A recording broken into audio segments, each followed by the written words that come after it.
It's time for our weekly arts and culture segment. Joining us in the studio is our culture correspondent, Song Yoo-jin. Great to see you, Yoo-jin. Happy to be here, Jung-min.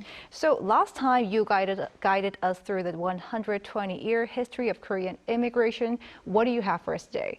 Well, Jung-min, just like you mentioned, last week was the first part of my 120 Years of Emigration series because it was the anniversary of the very day when the first group of Korean immigrants arrived in Hawaii in the United States.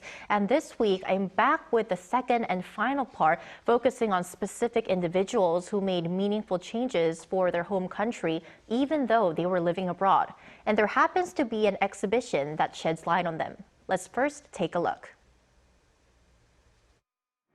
After the first group of Koreans emigrated to Hawaii in 1903, thousands followed. Hawaii was more than a land of new beginnings. It's also where the overseas independence movement of Koreans against Japan started. Korean immigrants made their living by working on sugar plantations and coffee farms. They donated what they earned to independence activists and worked to raise awareness of Korea's independence movement abroad. Activist Kim Gu wrote in his autobiography that the funds raised by Korean Americans were the backbone of the movement.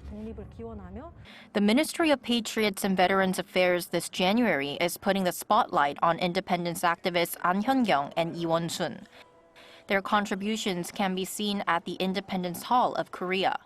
An was born in Seoul in 1881 and moved to Hawaii in 1905.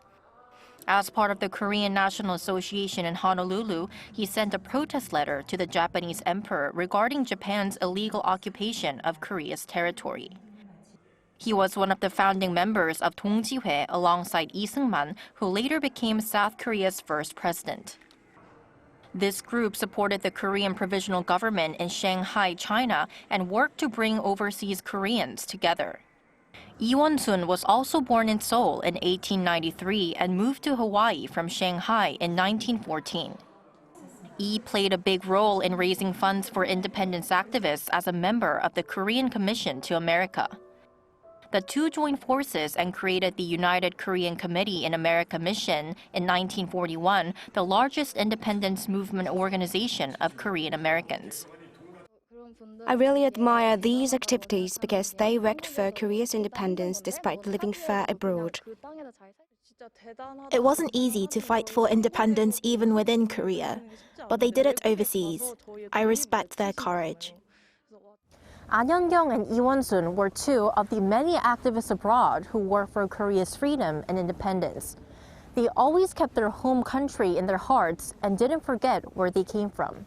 And it's through their efforts and sacrifices that led to Korea's independence in 1945. Wow, Eugene, looking at your report, Hawaii really holds a lot of meaning and significance in Korean history.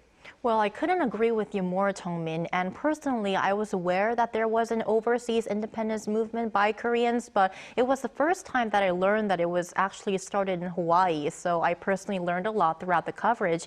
And the Ministry of Patriots and Veteran Affairs, to raise awareness, announced last week that it's going to install signs at 14 sites in Hawaii, which were important and significant for the independence movement. And the first one was actually put up in front of the very first overseas Korean church in Honolulu last Friday, January 13th, to mark the 120th anniversary of emigration and Korean American Day, which falls on the same date. Eugene, so going back to that exhibition, you mentioned that these two figures are the independent activists of this month. What can you tell us more about that? Yes, well, the Ministry of Veterans and Patriots and Veterans Affairs, they've been selecting different independence activists month by month since 1992. And upon being selected, special exhibitions and commemoration ceremonies are held across the country. And the theme for this month, January, as you may assume, is, of course, the 120th anniversary of emigration. And to talk about the next upcoming themes, next month's theme is Young Independence Activists. And the Independence Hall of Korea that you just saw in my report will be holding an exhibition introducing Song Yoo-jin, who's the cousin of the renowned poet Yoon Dong-ju, An Chang-nam, who's the first Korean pilot, and also Kim Pil-soon, who's one of the first licensed medical doctors in Korea. So for those who really want to know more about An Hyun-kyung and Lee Won-sun, the exhibition on those two activists is open until the end of this month.